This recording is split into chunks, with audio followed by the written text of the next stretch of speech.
الشيطان الرجيم. بسم الله الرحمن الرحيم.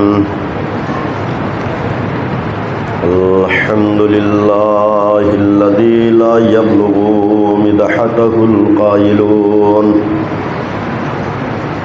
ولا يحصي نعمه العادون ولا يؤدي حقه المجتهدون الذي ليس لصفته حد محدود ولا نعت موجود ولا وقت معدود ولا أجل ممدود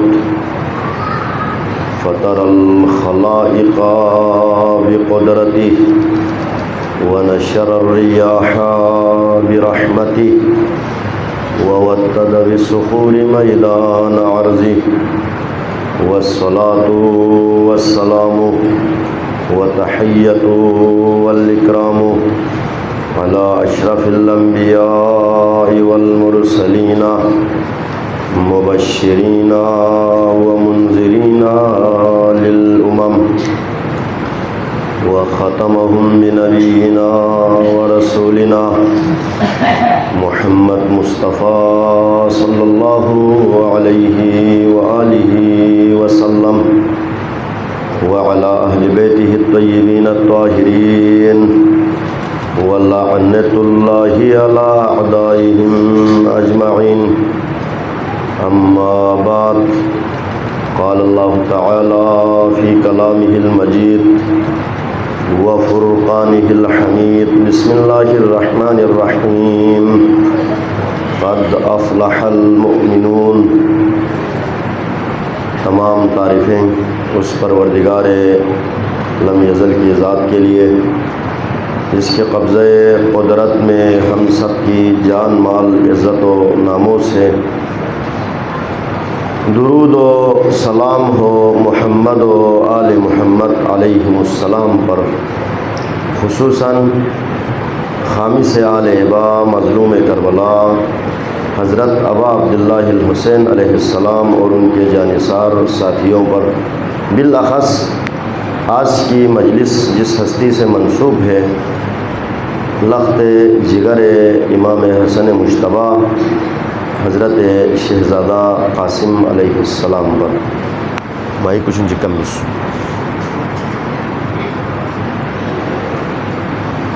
ہماری گفتگو کا جو سلسلہ ہے یہ اس آیت کی روشنی میں کہ قد افلح المؤمنون، بے شک مومنین فلاح پا گئے. یہ قرآن کا ایک اعلان ہے، ایک قرآن کی طرف سے ایک سند ہے مومنین کے لیے. قد افلح المؤمنون، بے شک مومنین فلاح پا گئے. یہاں پر بحث ہماری اس سلسلے میں ہے کہ مومن سے کیا مراد ہے. ہمارا موضوع سخن یہ ہے کہ صفات مومنین کیا ہے، وہ کون سی صفات ہے، وہ کون سی علامت ہے جو کسی شخص کے اندر پایا جائے تو ہم اسے کہیں کہ یہ مومن ہے. اس پر قرآن مجید فرقان حمید اور احادیث کریمہ کی روشنی میں ہم کچھ گفتگو کرنے کی سعادت حاصل کر رہے ہیں.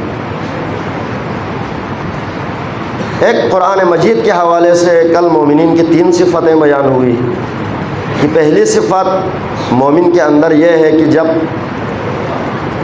قرآن کی تلاوت ہوتی ہے، اذا وجلت قلوبہم اذا ذکر اللہ، پروردگار عالم کا ذکر کرتا ہے تو ان کے دلوں میں ایک خوف اور ڈر پیدا ہوتا ہے.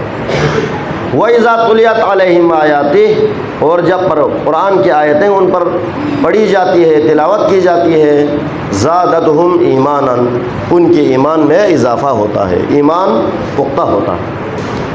وَعَلَىٰ رَبِّهِمْ يَتَوَكَّلُونَ، تیسری علامات مومن ہمیشہ توکل کرتا ہے، بھروسہ کرتا ہے پروردگار عالم کی ذات پر، اپنے رب پر. اس کے ساتھ ایک حدیث آپ کی خدمت میں پیش کی تھی.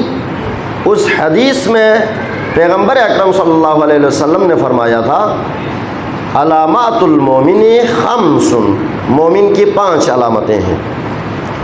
ان میں سے پہلی علامت الورع فی الخلوہ، اس پر ہم نے کل بات کی کہ تنہائی میں تقوی اختیار کرنا.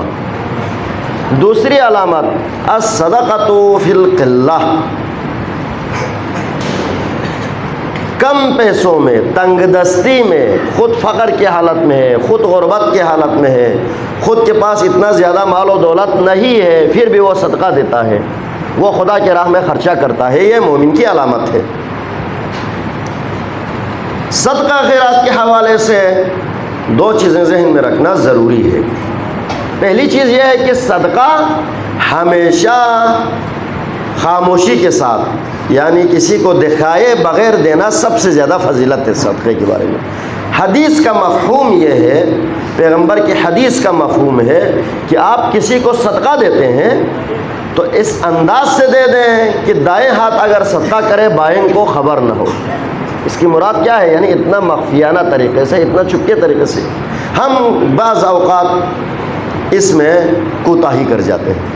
وہ اس صورت میں کرتے ہیں، مثلا کسی غریب کی آپ نے مدد کی، آپ کو لگا اس کے یہ مشکل حالت میں ہے، ہم اس کو مدد کرتے ہیں، ہم جو ہم سے ہو سکتے ہیں. بعد میں جب بھی موقع آتا ہے اس بیچارے پر اتنے احسان جتاتے ہیں، اتنے اس کے اوپر احسان جتاتے ہیں کہ میں نے فلان شخص کو مجبوری کی حالت میں نے دیکھا تھا، اس کی بیٹی کی شادی دی، میں نے پیسے دیا تھا، وہ فلان قرضے میں ڈوبا ہوا تھا، میں نے قرضے سے نکالا تھا. یہ حقیقت میں انسان کی کم ظرفی کی علامت ہے. یعنی انسان دینے والا ظرف والا انسان نہیں ہے. حتیٰ مسجد کو دے کر، مدرسے کو دے کر، یہ مسجد کی بنیاد ہم نے رکھی ہے، میں نے پیسہ دیا ہے، ہم نے پیسہ دیا ہے. یہ دیکھیں، صدقہ اگر آپ دیتے ہیں نا تو یہ آپ اس شخص کو نہیں دیتے، یہ ذہن میں رکھیں. ایک ضرورت مند آپ کو نظر آیا محلے میں، معاشرے میں، گلی میں، محلے میں، آپ اس کو پیسے دے دیتے ہیں، اس کی ضرورت پوری کر دیتے ہیں. یہ ذہن میں رکھ کر دیں کہ وہ آپ اس شخص کو پیسے نہیں دے رہے، آپ اپنے لیے خدا کے نام پہ پیسے دے رہے ہیں. ہم آج کل بینک کے اصطلاح میں نہیں کہتے ڈپازٹ کرتے ہیں، ہم انشورنس کرتے ہیں، پیسے جمع کرتے ہیں تاکہ ہمیں بعد میں مشکل وقت میں کام آئے. صدقہ آخرت کے لیے آپ کے انشورنس ہے، آپ کی پالیسی ہے ایک لحاظ سے، یا آپ کا ڈپازٹ ہے جو آپ کا، جس کا فائدہ، جس کے پروفٹ آپ کو قیامت کے دن ملنا ہے. یہ ذہن میں رکھ کے صدقہ دے دیں، ذہن میں رکھیں.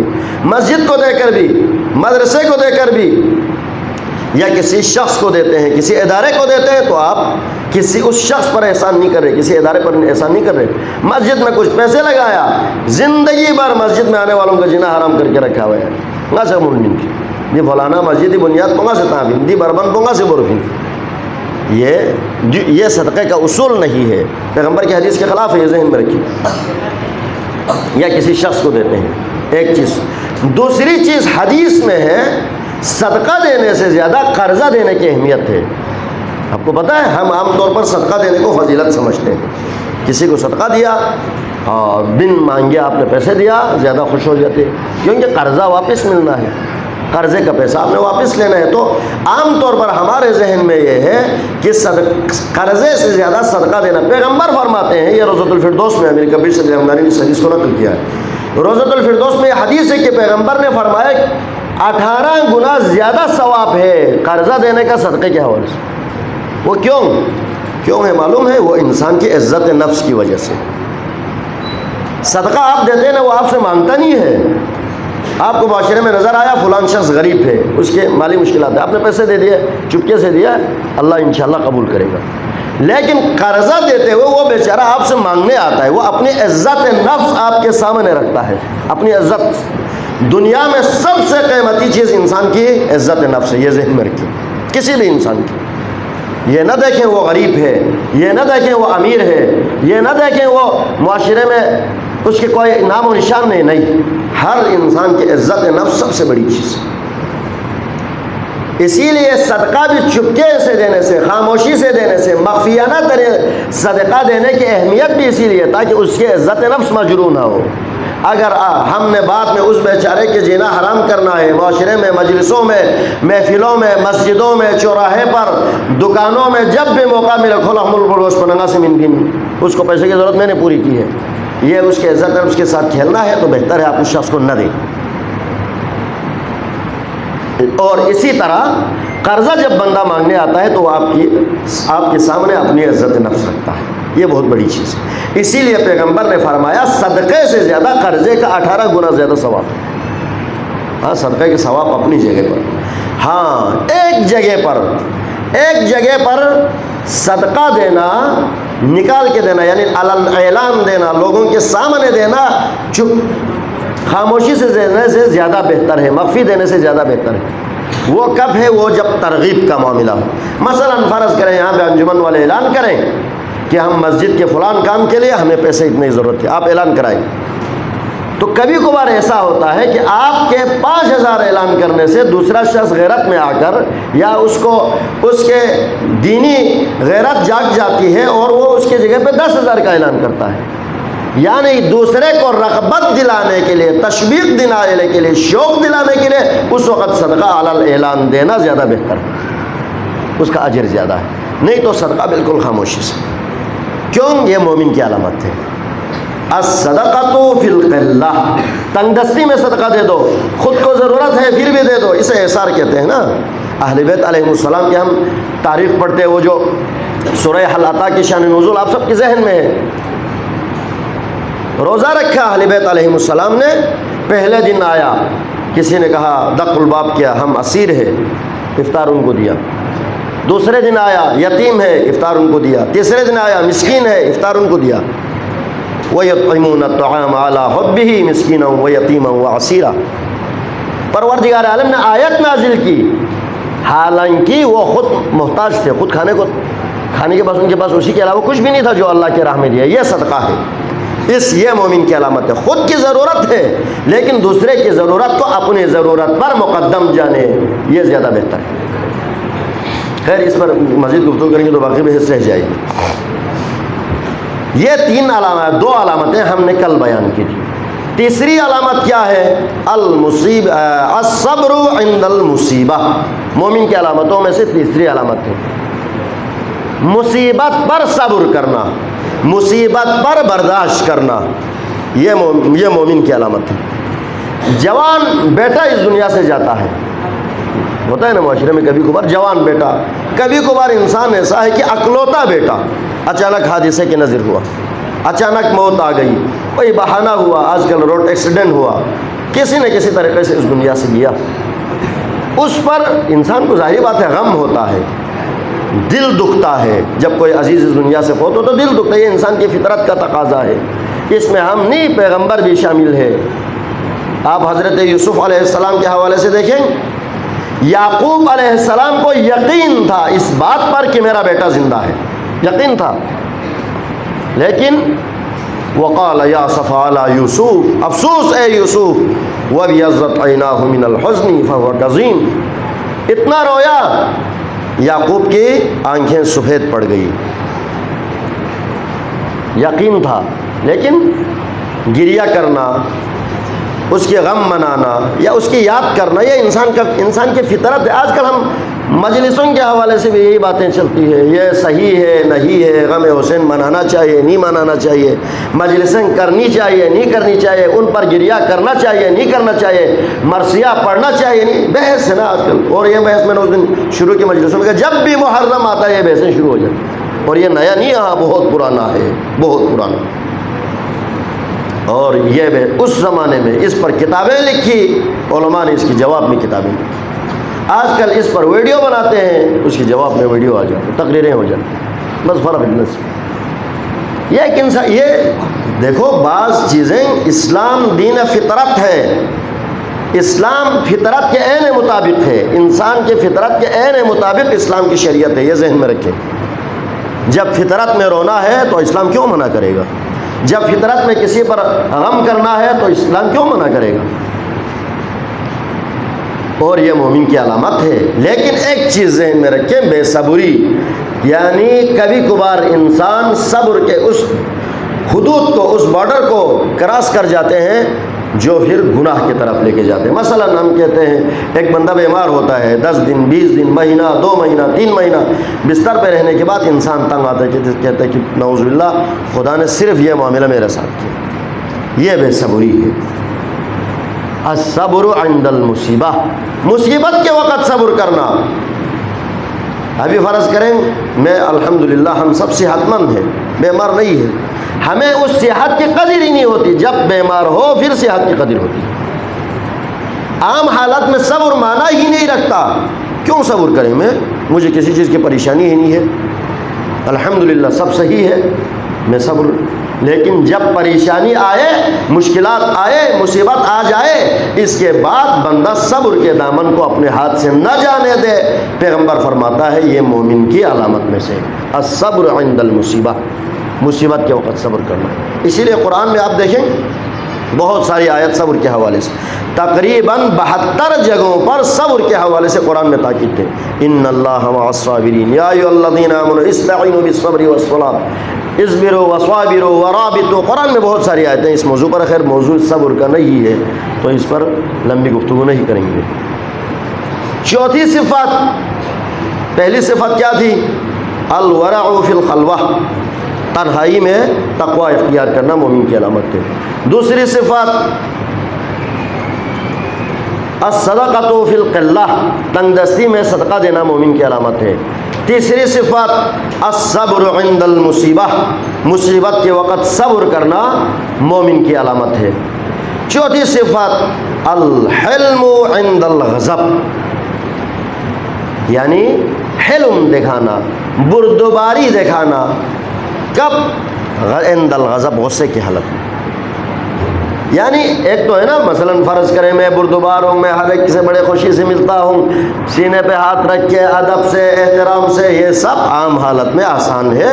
لیکن جب عند الغضب یعنی غصے کی حالت میں اپنے حلم کو دکھانا، بردباری کو دکھانا۔ میں نے اس دن حضرت امام حسن مجتبیٰ علیہ السلام کی ایک مثال دی تھی آپ کے سامنے، 2-3 مجلس پہلے کسی مجلس میں بتایا تھا۔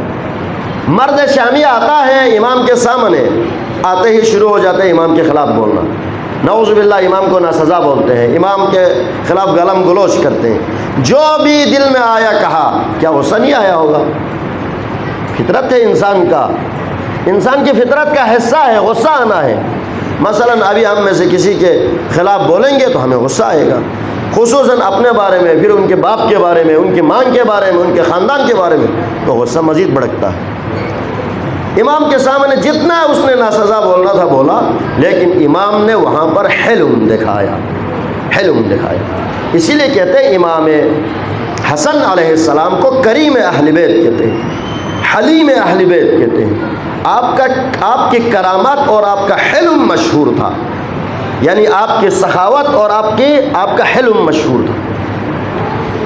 سخاوت کے بارے میں کہا جاتا ہے کہ زندگی میں 2 دفعہ مکمل، 3 دفعہ آدھا، پورا جتنے بھی مال و دولت تھے، جائیداد تھے، وہ اللہ کے راہ میں دیا۔ اسی لیے جتنے بھی دنیا میں اہل بیت کے نام سے دسترخوان بچتے، اس کو دسترخوان امام حسن اسی وجہ سے کہتے ہیں کہ آپ کے دسترخوان پر ہمیشہ غریب و غربا کے لیے کھانے کا بندوبست ہوتا تھا۔ ایک یہ تھا، دوسرا آپ کا حلم تھا۔ اسی لیے بعض ناقدین نے، آپ کے بعض مخالفین نے نعوذ باللہ آپ کو بزدل بھی اسی لیے کہا کہ آپ حلم کا مظاہرہ زیادہ کرتے تھے۔ تو اس لیے حلم اماموں کی صفات میں سے۔ حضرت امام موسیٰ کاظم علیہ السلام، ہمارے ائمہ طاہرین علیہ السلام جتنے بھی ہیں، ان میں اکثر کے نام سے زیادہ ہم لقب سے جانتے ہیں، لقب مشہور ہوئے ہیں۔ مثلا میں نے اس دن مثال دیا تھا، امام زین العابدین، اصل نام علی ہے، علی ابن الحسین نام ہے۔ عبادت بہت زیادہ کی، زین العابدین، عبادت کرنے والوں کی زینت، عابدوں کی زینت۔ سید الساجدین، سجدہ کرنے والوں کا سردار، امام زین العابدین کا لقب، یہ القاب بھی، لیکن ہم میں سے اکثر امام زین العابدین کے ہو سکتے ہیں، بہت سارے لوگوں، بعض لوگوں کو نام بھی نہیں پتہ ہو اصل نام کیا ہے۔ اسی لیے محمد باقر لقب ہے، محمد اصل نام ہے، جعفر صادق جعفر نام ہے، صادق لقب ہے، موسیٰ کاظم امام موسیٰ کاظم علیہ السلام اصل نام تو موسیٰ ہے، کاظم لقب ہے، کیوں؟ قرآن کی اس آیت کے مطابق ہے والکاظمین الغیظ والعافین عن الناس، یہ صفت آپ کے اندر پائی جاتی ہے۔ جتنا بھی غصہ آ جاتا تھا، جتنے بھی آپ کو ناراضگی ہو جاتی تھی، آپ اس غصے کو پی جانے میں، غصے پہ کنٹرول کرنے میں ماہر تھا، حلم دکھاتے تھے وہاں پہ، اس لیے آپ کو کاظم لقب پڑ گیا، اصل نام تو موسیٰ تھا، موسیٰ بن جعفر آپ کا اصل نام ہے۔ یہ ائمہ طاہرین علیہ السلام کی صفات میں سے ہے، اور پیغمبر خدا نے مومن کی جو 5 صفات بتائی ہے ان میں سے ایک یہ ہے، چوتھی صفت۔ 5ویں صفت الصدق عند الخوف، ڈر کے وقت، خوف کے وقت سچ بولنا یہ مومن کی علامت ہے۔ عام حالت میں تو ہر کوئی سچ بولتا ہے، آپ کو پتہ ہے نتیجہ کوئی نقصان نہیں ہے، سچ بولنا ہے، یہ کمال نہیں ہے۔ کبھی کبھار ایسا ہوتا ہے آپ کو پتہ ہے میں نے سچ بول دیا تو میرے لیے مالی طور پر نقصان ہے، میرے لیے جانی طور پر نقصان ہے، یہ لوگ مجھے ماریں گے، میرا فلان کھاتا بند ہوگا، میرا فلان یہ نقصان ہوگا، میرے اولاد کے لیے نقصان ہوگا، نہیں، اس وقت بھی سچ اور حق بولنا مومن کی علامت ہے، یہ ذہن میں رکھیں۔ ہم میں سے اکثر، ہم سب، اس میں کسی شخص کا مراد نہیں، ہم سب، ہم دنیا داری میں اس علامت کو بھول چکے ہیں، ہم اپنے طرف سے تاویلات کرتے ہیں۔ جھوٹ کا اسلام میں کوئی راستہ نہیں ہے، یہ ذہن میں رکھیں، یہ قانون کلیہ ہے، صرف ایک صورت میں آپ جھوٹ بول سکتے ہیں، جھوٹ بری چیز، لیکن امام حسن عسکری علیہ السلام فرماتے ہیں تمام گناہوں کو جمع کر کے ایک کمرے میں بند کیا جائے تو اس کی چابی اور کلید جو ہے وہ جھوٹ ہوگا، اتنی بری چیز۔ لیکن جب کسی دو فریق کے درمیان صلح کرانی ہو، کسی دو فریق کے درمیان معاملے کو حل کرانا ہو، اس وقت جھوٹ بولا جا سکتا ہے، اس میں بھی ایسا جھوٹ نہیں کہ جس میں کسی کا نقصان ہوتا ہو، نہیں، بلکہ فرض کریں کہ وہ آپ سے ملنا چاہتا ہے، حالانکہ اس نے نہیں بولا ہے، وہ آپ سے معافی مانگنا چاہتا ہے، اس نے نہیں کہا ہے، کیوں؟ کیونکہ ان کو ملانا ہے، افہام و تفہیم کے لیے، معاملے کو رفع دفع کرنے کے لیے، اخوت و بھائی چارگی کو قائم کرنے کے لیے جھوٹ تک کا بھی سہارا لیا جا سکتا ہے۔ ابھی صلح کے حوالے سے ہم نوربخشیوں میں بہت سارے مسائل رہے، بہت سارے کئی سالوں سے بلکہ کئی اشروں سے اختلافات کا ایک سسٹم چلا، سلسلہ چلا، ہم اس نہج تک پہنچ گئے کہ ایک دوسرے کو نعوذ باللہ کافر کے سٹیج تک ہم پہنچے، لیکن الحمدللہ ابھی ماحول بہتر ہوا، ابھی ماحول بہتری کی طرف ہے، اس کا کریڈٹ تو آپ کو دینا ہوگا، اس کو اپریشیٹ تو آپ کو کرنا ہوگا۔ ابھی نارمل ہے نا ماحول، کتنے عرصے سے نارمل ہے، ابھی الحمدللہ کافی حد تک، کم از کم یہ تو نہیں ہے کہ میں اس ممبر سے میرا موضوع ہی پہلے میرے مخالف ہوتے تھے، اب تو یہ تو نہیں ہے نا کم از کم، جس میں ہمارے پیر طریقت حضرت سید محمد شاہ نورانی کی ایک بصیرت ہے، وہ شروع سے اس چیز کے حامی تھے، صلح کے لیے ہر وقت آپ کی حمایت تھی، اور آپ کے جانشین کے طور پر آپ کے فرزند ارجمند جناب پیرزادہ سید شمس الدین نے بہترین کردار ادا کیا، اس میں آپ کو کسی کو شک نہیں ہونا چاہیے۔ ہاں، لیکن دوسری طرف مولانا رستم علی انجم صاحب بھی قابل تحسین ہے، اس نے بھی بڑاپن کا مظاہرہ کیا ہے، وہ بھی ایک بہترین سٹیپ لے کے آگے بڑھے ہیں، کیونکہ یہ دو طرفہ چیز ہے، یہ ذہن میں رکھیں۔ ہم اردو میں ہم مثال نہیں دیتے کہ تالی ایک ہاتھ سے نہیں بجتی، 2 ہاتھ کی ضرورت ہوتی ہے، صلح بھی یہی ہے، جھگڑا بھی یہی ہے، صلح بھی ایک طرف سے تو نہیں ہو سکتا، دونوں طرف کی رضامندی ضروری ہے۔ ابھی معاملہ بہتر ہے، ہمارے ہاں امن کا ایک ماحول پیدا ہوا ہے، اس میں یک طرفہ تو نہیں ہے، یہ تو ناانصافی ہوگی۔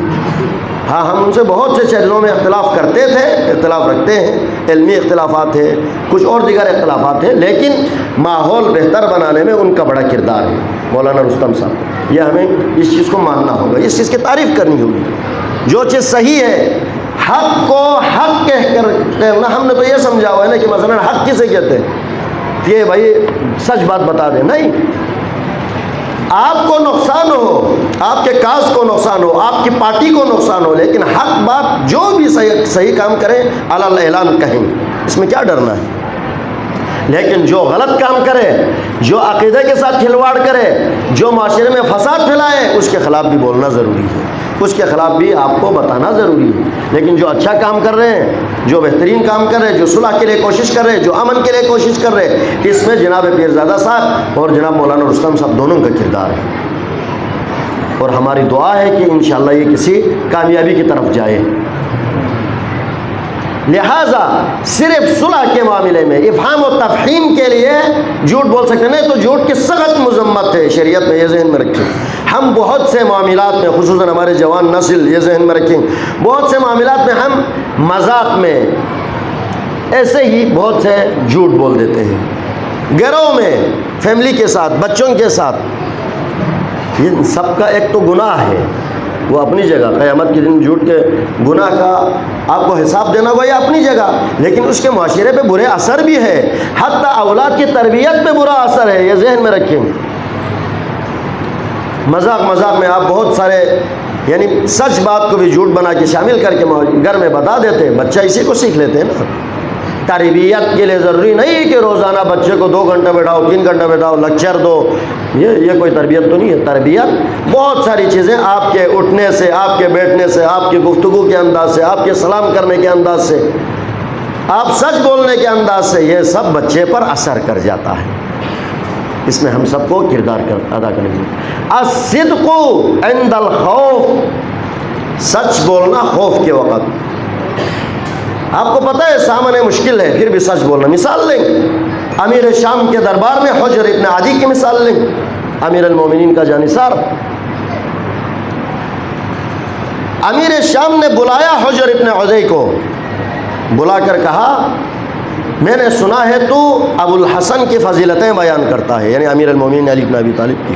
اس نے کہا میں تو نہیں کرتا ہوں، میں تو وہی حدیثیں سناتا ہوں جو پیغمبر نے فرمایا ہے، میں تو کوئی نئی بات نہیں کرتا ہوں، میں وہی باتیں بتاتا ہوں لوگوں کو جو علی میں ہیں، یہ تو میں نے دیکھا ہوا ہے۔ اس نے ڈرایا، ڈرانے کے لیے اس نے اپنے خادم کو کہا کچھ ایسا گندم کا لے کے آئیں، کچھ گندم لے کے آئیں۔ گندم لایا، اس دربار میں گندم کو پھیلا دیا، گندم کے دانوں کو پھیلا دیا۔ ان کا ایک پری پلان تھا کہ اس کو ڈرانے کے لیے ایک مرغا لے آیا، مرغا لایا، اس پہ چھوڑا تو ظاہری بات ہے مرغا گندم تو کھا جاتا ہے۔ اس نے چن چن کے گندم کھایا، کہا دیکھو ہمارے پاس تم لوگوں کو ختم کرنے کے لیے ایسا پلان تیار ہے۔ حجر ابن عدی ہنسنے لگے، تو کیا سمجھتے ہیں مجھے ڈرا رہے ہو؟ مجھے ڈرا رہے ہو کہ اس طرح یعنی ہمیں ختم کرے گا؟ ہم تو اس دن کے لیے تڑپ رہے ہیں، ہم روز شماری کر رہے ہیں، دن گن رہے ہیں کہ کب عشق علی میں ہماری موت آ جائے۔ یہ حق ہے، یہ سچ بیان کرنا ہے۔ میسم کو لے لیں، میسم تمار، تمار کیوں کہتے پتہ ہے؟ کھجور بیچتا تھا، کھجور کی دکان تھی اس وقت، سب سے اچھا کاروبار، آج بھی یعنی کھجور کا ایک اچھا کاروبار ہے خصوصاً عرب ممالک میں اس وقت، کیونکہ مسلمانوں کا بلکہ اس عرب معاشرے میں سب سے زیادہ درآمد کا یا جو برآمدات کرتے تھے اس کا مین انحصار اسی کھجور پر تھا، کیونکہ عرب میں سب سے زیادہ آنے والے فصل وہی تھا، آنے والے پھل وہی تھا۔ کھجور کی دکان تھی، کھجور بیچتے تھے۔ امیر المومنین جب کبھی ٹائم ہو تو میسم کی دکان پہ جا کے ان سے گپ شپ لگاتے تھے، گفتگو کرتے تھے۔ یہ بھی ایک چیز ہے ذہن میں رکھیں، ہم نے بہت ساری چیزوں میں اضافی اپنے آپ کو مقدس بنایا ہوا ہے، اپنے آپ کو تقدس کو اضافی طور پر، مثلا میں امام ہوں مسجد کا، میں لوگوں سے بالکل دور رہتا ہوں، نہیں، یہ سنت نبی تو نہیں ہے، یہ سنت انبیاء تو نہیں ہے۔ پیغمبر کے پاس ایک عورت آتی تھی، عورت وہ عطر بیچا کرتی تھی، خوشبو جسے ہم پرفیوم نہیں کہتے، وہ پرفیوم بیچتی تھی، عطر بیچتی تھی۔ وہ کبھی کبھار عطر لے کے پیغمبر کے پاس آ جاتی تھی۔ ایک تو پیغمبر کی زندگی دیکھیں، ایک مصروف زندگی ہے، ہماری تو خیر ہم سب بیکار لوگ ہیں۔ پیغمبر کے پاس وہ عطر لے کے آتی تھی تو پیغمبر کام وام چھوڑ کے اس عورت سے گفتگو کرنے لگ جاتے تھے، پوچھتے تھے ہاں آج کل مارکیٹ کیسا ہے، کون سا عطر اچھا آیا ہوا ہے، کون سا عطر مارکیٹ میں صحیح بک رہا ہے، بازار کی کیا قیمت ہے، بازار کے حالات کیسا ہے. یہ انبیاء کی سیرت ہے. ہم نے اپنے آپ کو ایک مقدس، اضافی مقدس، جس کو ہم اردو میں کہیں گے خوشک تقدس، خوشک مقدس، اپنے آپ کو بنایا ہوا ہے. بیٹا بیٹھ جائے نیچے. اپنے آپ کو اضافی طور پر مقدس بنا کے لوگوں کو پیش کرنے کی کوشش کر رہے ہیں. ہاں جی میں بس مولوی ہوں، میں عالم ہوں، میں آفیسر ہوں، میں کسی سے نہیں ملتا ہوں. آپ کے آفیسری اپنی جگہ، آپ کے علم اپنی جگہ، لیکن معاشرے میں گل ملنے کے فضائل ہے، ثواب ہے، اجر ہے. آپ امیر المومنین میثم تمار کے پاس جا کے بیٹھتے تھے، گپ شپ لگاتے تھے، باتیں ہوتی تھی. جب میثم تمار کو عبید اللہ ابن زیاد نے بلایا، اس نے کہا میثم میں نے سنا ہے تو علی کا بڑا چاہنے والا ہے. اس نے کہا اس میں تو کوئی شک ہی نہیں ہے. اس نے کہا اچھا تو لوگوں کو یہ بھی بتاتا ہے کہ امیر المومنین نے مجھے کہا ہے کہ مجھے کھجور کے درخت پر لٹکایا جائے گا. کیونکہ امیر المومنین یہ میثم کو پہلے بتا چکے تھے، تم جس کاروبار سے منسلک ہے اسی کاروبار یعنی کھجور کے درخت پہ تجھے لٹکایا جائے گا اور تمہاری زبان کاٹ دی جائے گی. عبید اللہ ابن زیاد نے اس سے کہا، میثم نے کہا یہ تو حق ہے، یہ تو میرے مولا نے فرمایا یہ ہو کر رہے گا. اس نے کہا نہیں، میں ایسا نہیں ہونے دوں گا، میں تجھے کسی اور طریقے سے ماروں گا. اس کو زندان میں ڈالا. اس کے زندان بان نے لے جا کے اس کو کھجور کے درخت کے ساتھ باندھ دیا اور اس کی زبان کاٹ دی. میثم ہنسنے لگا. میثم نے کہا اسی دن کا تو میں انتظار کر رہا تھا. کیونکہ مجھے اپنے مولا کی کسی بات پہ شک ہی نہیں ہے، شک ہو ہی نہیں سکتا، کیونکہ میرے مولا تو کبھی نعوذ باللہ کوئی غلط بول ہی نہیں سکتا، جھوٹ بول ہی نہیں سکتا. جرم کیا تھا؟ جرم حق کا اقرار کرنا تھا. خوف کے وقت سچ بولنا میثم کا جرم تھا. خوف کے وقت سچ بولنا حضرت حجر ابن عدے کا جرم تھا، اور یہی جرم کربلا والوں کا تھا. میں نے اس دن کہا امام حسین اکیلے سے بیعت نہیں کی تھی. یزید نے 3 بندوں کا نام لیا تھا، عبید اللہ، عبداللہ ابن عمر، عبداللہ ابن زبیر، حسین ابن علی. بعض نے عبداللہ ابن عباس بھی کہا ہے. 3 بندے تو مستند تھے، ان تینوں کا نام لکھا تھا. باقیوں کے ساتھ کیوں جنگ نہیں ہوئی؟ خیر ابن زبیر نے بعد میں جنگ کیا. عبداللہ ابن زبیر نے جنگ کیا جس پہ یزید نے واقع ہرہ پیش آیا، یعنی کعبے پر حملہ کیا. حسین ابن علی کا جرم یہ تھا. حسین علی اعلان لوگوں کو کہتا تھا یزید ملعن فاسق شارب الخمر ومفسق بالعلن، مفسق العلانیہ. یزید وہ انسان ہے جو شراب پیتا ہے سر عام. یزید وہ انسان ہے، فاسق ہے، فاجر ہے. وعلی الاسلام السلام اذا بلیت الامت براع مثل یزید. میں اس اسلام پر فاتحہ پڑھتا ہوں جس کا اگر کوئی حاکم یزید جیسا حاکم بن جائے، مثل لا یبایع مثلا، مجھ جیسا اس جیسے کی بیعت ہی نہیں کر سکتا. یہ حسین نے علی الاعلان کہا. تو جرم، آپ کا جرم یہ تھا جس کی سزا آپ کو کربلا میں ظاہری طور پر ملی. بڑی قربانیاں دی سچ بولنے کے لیے اہل بیت نے، یہ ذہن میں رکھیں. لوگوں کو حق بات پہنچانے کے لیے اہل بیت نے بڑی قربانیاں دی ہیں. میں اکثر مجالس میں شروع سے تذکرہ کر رہا ہوں، کربلا پڑھنے کا، سننے کا واقعہ نہیں ہے، یہ ذہن میں رکھیں. ادھر آیا، آدھا گھنٹہ میں نے تقریر کی، 10-15 منٹ میں نے مصائب پڑھے، کربلا کا ذکر کیا، آپ روئے، یہ ختم نہیں. کربلا احساس کرنے کا ہے. کربلا محسوس ہونے والا واقعہ ہے. احساس کریں کربلا کو. کبھی کبھار اکیلے میں سوچیں گے، کبھی کبھار تنہائی میں سوچیں گے. ایک بوڑھا باپ نے جوان بیٹے کا لاشا کیسے اٹھایا ہوگا. کبھی سوچیں نا، بیٹھیں گے، بات کریں گے. کبھی اپنے آپ سے بات کریں، خصوصاً ان ایام محرم میں اس پر بات کریں، اپنے آپ سے گفتگو کریں. محرم کے ایام ہے، رات کو جب اندھیرا ہو، اکیلا ہو، شور و غل نہ ہو، موبائل بند ہو، پھر آپ سوچیں نا کربلا کیسے ہوا. انسان اپنے اوپر بہت ساری چیزیں برداشت کرتا ہے. ہم میں سے اکثر صاحب اولاد تھے، ہم سب کی اولادیں ہیں. بہت ساری چیزیں ہم برداشت کرتے ہیں، لیکن جب بچے پہ پہنچتے ہیں، اولاد پہ پہنچتا ہے، انسان کا برداشت جواب دے دیتا ہے. کبھی سوچیں کربلا کے بارے میں. حسین لا چپ سے اعتماد کیت کو غتا نہ سن دو نانو مندا چکلے بوجی گایت شوچی کا زیادہ اعتبار دو، زیادہ اعتماد دو. چاز کو ہر لاسین بیومت، ہر لاسین دونوں بیومت. بیو من دوی کیسے ادا اعتماد ہوئی حسین لکا کفون و معمویت بین لیکن حسین لفون و عباس کا زیادہ اعتماد یت بین با یو بھر عباس شہید وانا حسینی جملہ نس کسل بیوں چکو الان ان کسر ظاہری فونو نس کت پین چک اے چکو وقلت حیلتی فونو غلا بیچس پوچھم میرا اسرا ختم ہو چکا نہ اللہ تو چاہ سمیت کربلا زر اسناب سے چھت پلس مین کربلا احساس بیار گسپن نتنگتی کا کربلا پو لاغو چک بیسی یہاں حسینی ملسے کے کچھ چک نتائیں ہوئی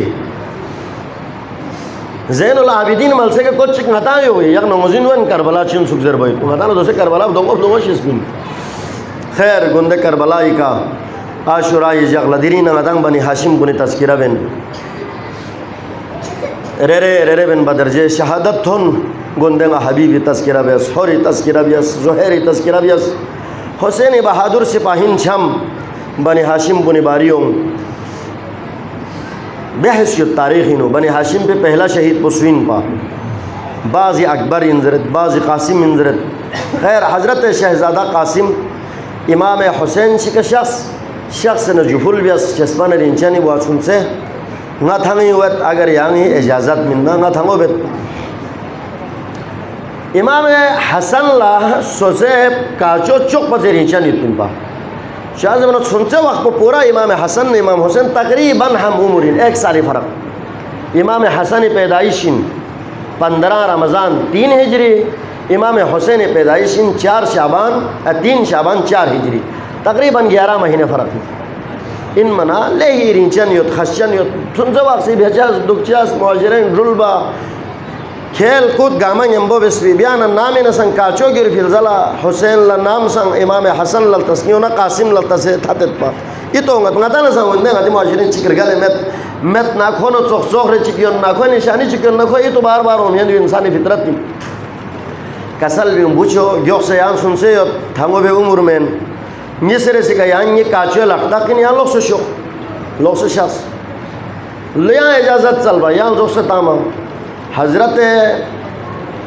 قاسم زیزلہ ام فرواز رت ام فرواز شخونا حضرت قاسم لے ہی افسردہ یتسو دو بھی کا زیزی سے ٹریت قاسم دخصن یا زندہ یدا یعنی دخصن یعنی حسین کا سٹوک مسکور سا قاسم جہول بیت شسپان رینچانی زیزی nga دفع گھائیک بوا سنچے شکی سنگ ازن سلے اجازت سلے نالا اجازت مطھوب نیس کا غمگین دو کچھ چک دکھ سے نزیزی سی کسل بیوں یا نمبر چک شخص یری بابا دنیای کے نا یر بھی واخلا یری رستوت پی کا تاویش شکر بھی سے تانسویت پی اور نالا زیرے پین نامی کسان مشکل پریشانی مصیبت ہونا دی تاویش پکشل درے درین کربلا پسے یا مصیبت چگانے ہو یا تاویش پکشل بکیوں تاویش پکشل بنا حسین خط امام حسن خطر بھی سے چک حسین من تاسی کا فونو آشورائی جعل کربلائی کا ہر ایک سٹوکس کر بھی واخلا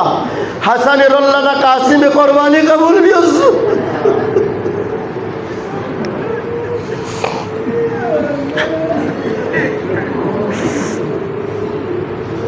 قاسم انچن رن مختصرن خط بخورس خورن امام حسین خطمت لطن زگوے کے نسکت زرن شخص ربیز گوے کے نسکت زرن شخص یا اما حاض عجازت حربی و وصیت عبی شیسپان ریچن واسن سے انگی بوئی وصیت پن انگی تھامے اجازت پویا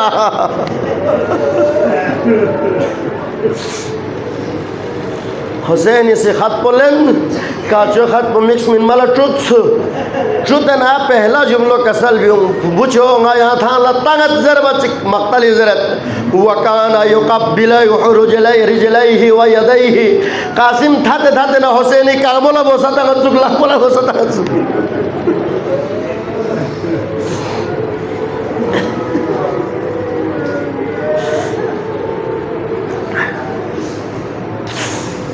پروردگار عالمی رجز گوئے عزت نہ جلالت نہ نزغت یا اللہ پیغمبر لچک نسلوں یزور سبجی عزت نہ حرمت نہ نزغت یا اللہ چاردہ معصومین بارا امام بنجتان پاگی عصمت نہ طہارت نہ نزغت یا اللہ پروردگارہ حسین خامس آل با مظلوم کربلائی حق نہ حرمت نہ نزغت یا اللہ مظلوم کربلا سے اسلامی سربلندی فرمین فید عظیم قربانی لنزگات یا اللہ پروردگار عالم حضرت قاسم ابن حسن حق نہ حرمت لنزگات یا اللہ قاسمی بلتھت بخشاقی بامنار خزیزی پرواسی بیس پی غلا بریاد پر نزگات یا اللہ پروردگار عالم حضرت شہزادہ قاسمی حق نہ حرمت لنزگات یا اللہ پروردگار حاضرین مجلسی سمیمیت کی نورت انگو حاجت گاما یا روا سنش یا اللہ پروردگار بیمار کن لیا شفا یا بیشت بس یا اللہ پروردگار عالم بیمار کھائی گی صحت یابی فری خصوصی دعا بسیت پروردگارہ کھوں گا میرے کو کہ اتنی صحت کن لیا شفا یابی شد بس یا اللہ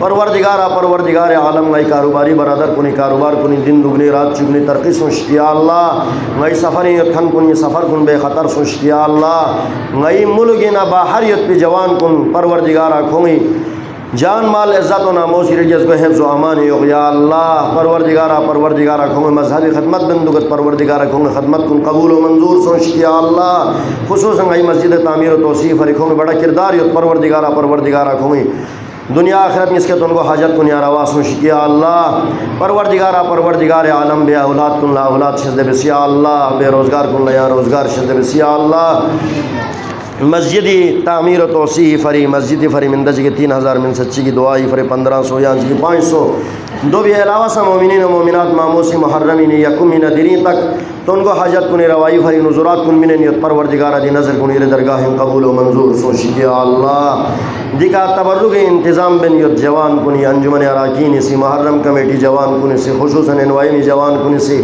اور دی تبرک حصہ تنگنیت مومنین و مومنات کنی سی پروردگارہ کھوں گا میں تم کو حاجت کنی روا سوش یا اللہ محرم یکم من دینی تک گا سوچ گی التماس دعا زرسن نکھوں گی سکین کنیت کی نورو تم کو حاجت گا میں روا سوش یا اللہ پروردگارہ مجلس ان شخص سے مرثیہ زرن یتخن کن نوحہ زرن یتخن کن مسائب بیان بین یتخن کن مجلس ان شخص یا حسین زر چنہ تنگن یتخن کن پروردگارہ غی ہم ورشیمون ککا فونن بلبس کن جوان کن پروردگارہ کن گا مسکن کنیت کن نورو تن کو حاجت کن یا روا سوش یا اللہ مومنین مومنات معموس اسکن کنی تن کو حاجات کن کھرے سوسی ننگ کنی پریشانیت مشکل پریشانین آسان سون شک زرے سوی رشتے مسائلیت دون حل سون شک زرے سوی دیگر مسائلیت پروردگارہ دی مسائل کا مکھرے حسین مجلسی وسط پروردگارہ کو مسکن کنیت کن نورو تن کو حاجت کا میا روا سوش یا اللہ پروردگارہ لوخر الزاکر یا دل سخما جکن تکن غیسل فرصت شد بس یا اللہ ربنا تقبل اعمالنا ودعانا بحرمت سید المرسلین وآلہ الطاہرین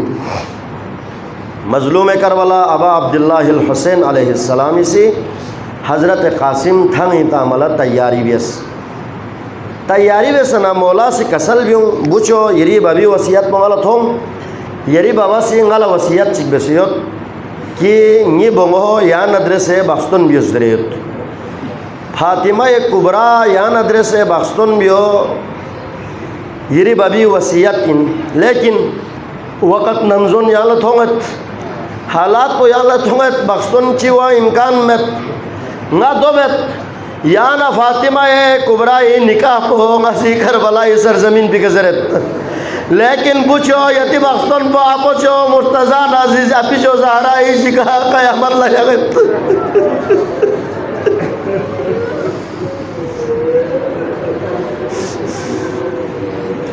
فاطمہ کبرا لق پوچھو سے حسین سی قاسمی لق پہ تنگ منا تھنگی دیدا امت حل من موارزن یا حسین عمر سادی زرت حسین غیا نزد پتن ننجم سیو زر منا قاسمی کسل بھی مت لے گی تازہ بخمو یعنی کی ملاقات کو قیامت لگی کنا حسین نکس ٹھوس کر موت زمان اریل موسی فاطمہ صغرا سی کسل بھی مت یار ودا می کنت تاب ودا یار کو وعدہ وصل نیدہت طاقت انتظار کو مرگا کھن پسی لوگ سے امت زرے غلا وعدہ بینیوت نینو وعدو برداشت نہ ہوت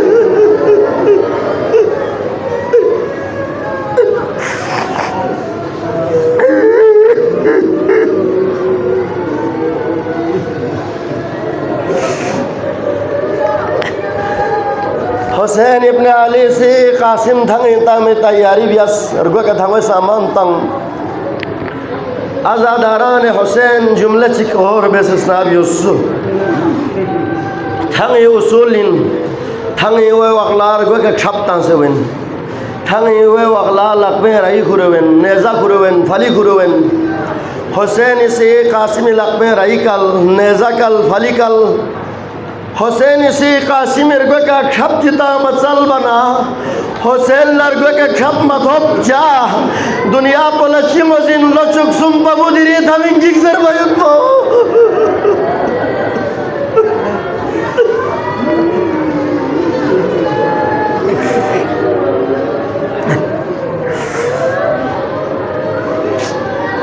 حسین کا سلویم فروالا یا ام فروا یعنی نکاچو تھوت پو کیوں حسن مجتبائی تھوت پو قاسم اس پہ کا کل نا قاسم تھوتی شملو لے حصہ نس بیس بس بھی باللہ قاسم تکا سوار بیس قال حمید ابن مسلم ابن زیاد فوجین حمید ابن مسلم زرین راوی چکیت پاکو مقتل ربن پا تاریخ ربن پا خوشی زرت خرج الی غلام کانہو من شق القمر غیر اللہ دل جوان کیوں واللہ چکشی کامل زود سب یتسک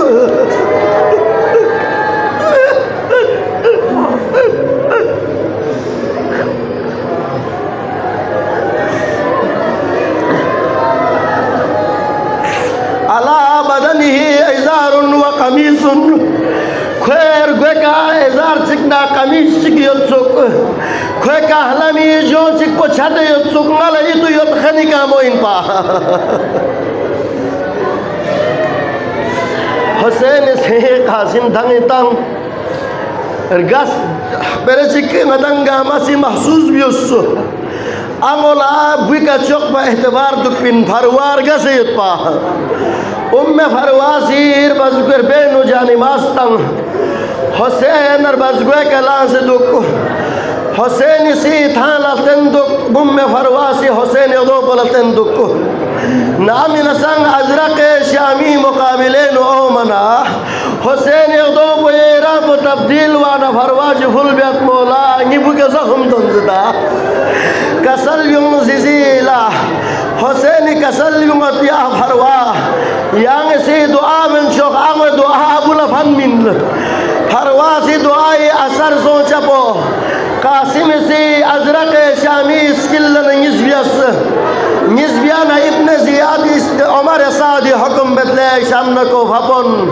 کتانا سنسے ماتوں ہے کتانا بلبس ماتوں ہے دیو علی مرتضائی سوہن دیو جعفر تیاری نسلی نئین کتنگی مالا سرس کر بچو کندری کر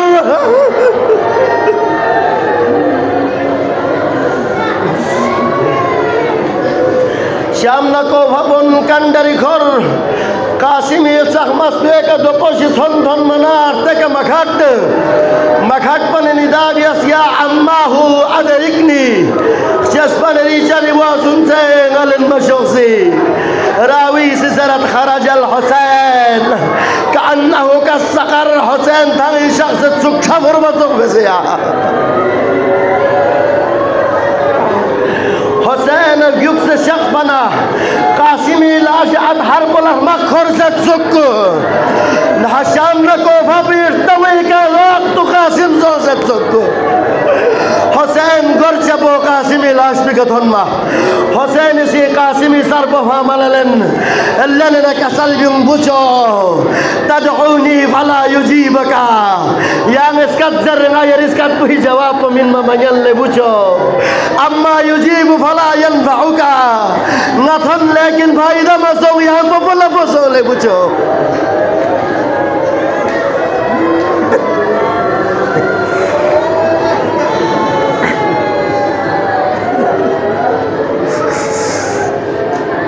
ابھی مخنفی سے مقتلین بیتا ہے کا حسین تھن منا قاسم ارگوئے نشتق یتسکو کا منگ اس پا کربلائی زمین پہ کفشت سکو حسین ترسینہ بچو چاہ وسیعت یون نیاغی کا سلوی ہوئی قاسم زرت مولا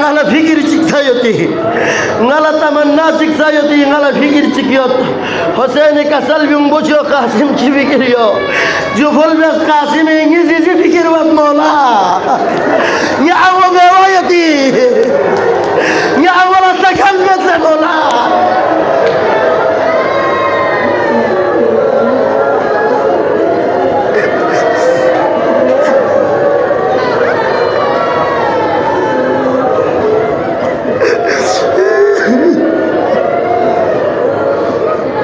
مولا ليلى لا أكبر نسيته أم كلثوم لا عباس يته نيزي قوي كده خلقك لقطة لسوجك حسين سی قاسمی لاش بلند کی کوشش بھی اسا مقتل عجیب جملہ بیت قال عاشق حسین لن نفتقل نقلت پا لیکن قاسمی لاش کو دھن منا حسین سی ابا بکر ملائکہ دھینگ قاسمی ٹکڑا گا مجمع بھی اسا حسین ابراہیم اعظم سے گرش اسا اللہ لعنت اللہ علی القوم الظالمین